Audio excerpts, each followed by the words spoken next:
All right, so as a reminder, um, Reynolds transport theorem in general concerns the rate of change of integrals over a volume. The way that I formulated this originally was that if we define something called capital F, which is defined as the integral of a little f over a volume,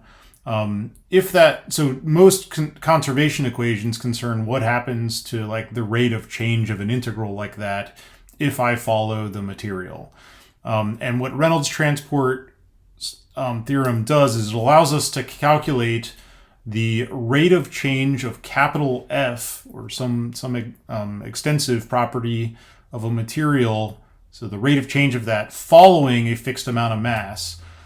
It allows us to calculate that by calculating integrals that are not over a fixed chunk of mass, but are instead over control volumes of our choice. So the Reynolds transport theorem said that df dt, capital df dt of a material is equal to the rate of change of an integral over a control volume of little f integrated over a volume, plus basically a flux term that accounts for things flowing into and across our control volume or control surface boundaries. And so that integral was the integral over little f times the relative velocity dotted with n dA, where the relative velocity is the actual velocity of the material minus the velocity of the control volume, so their relative speed.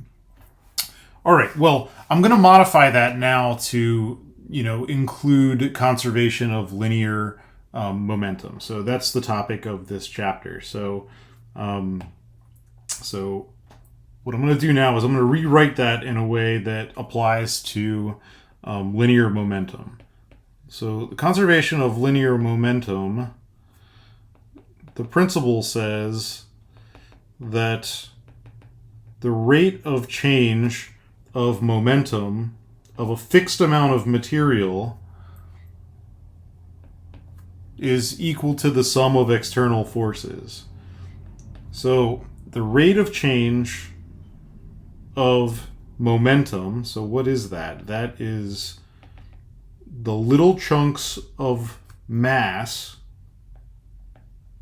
times the local velocity, and I need to sum that up over an entire volume of material. So that's the rate of change of total momentum, total linear momentum.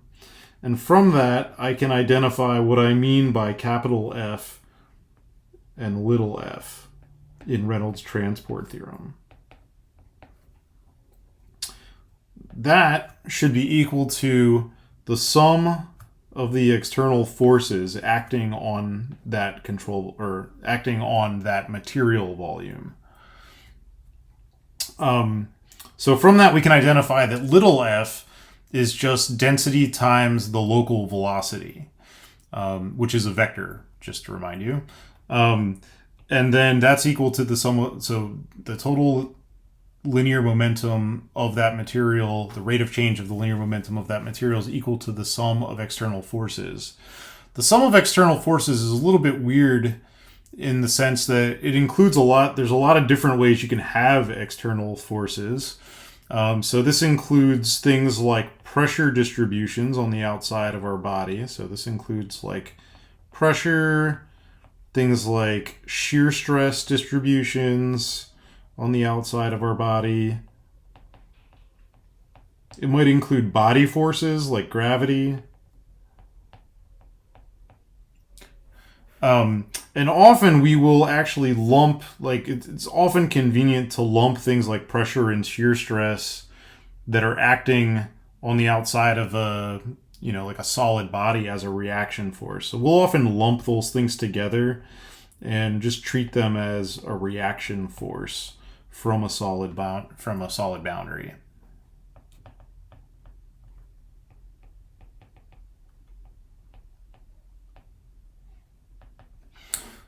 So let me just remind you that this is actually not just one equation. So conservation of linear momentum is not one equation. It's actually up to 3 equations because linear momentum is a vector, right? So mass times velocity is a vector.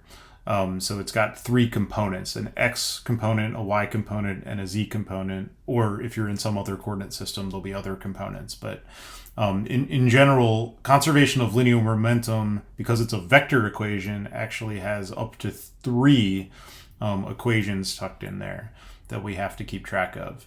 So what I'm going to do now is, I think that how to use conservation of linear momentum is best done through examples.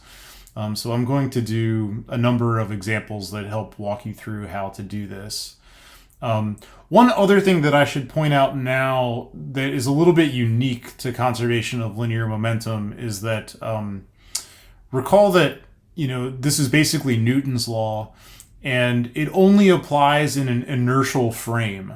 I don't know if you remember what an inertial frame is, but an inertial frame is one where at most, like the object or the coordinate system moves at a linear rate. Like basically it can be a stationary coordinate system, or it could be a coordinate system that moves, like linearly moves with time.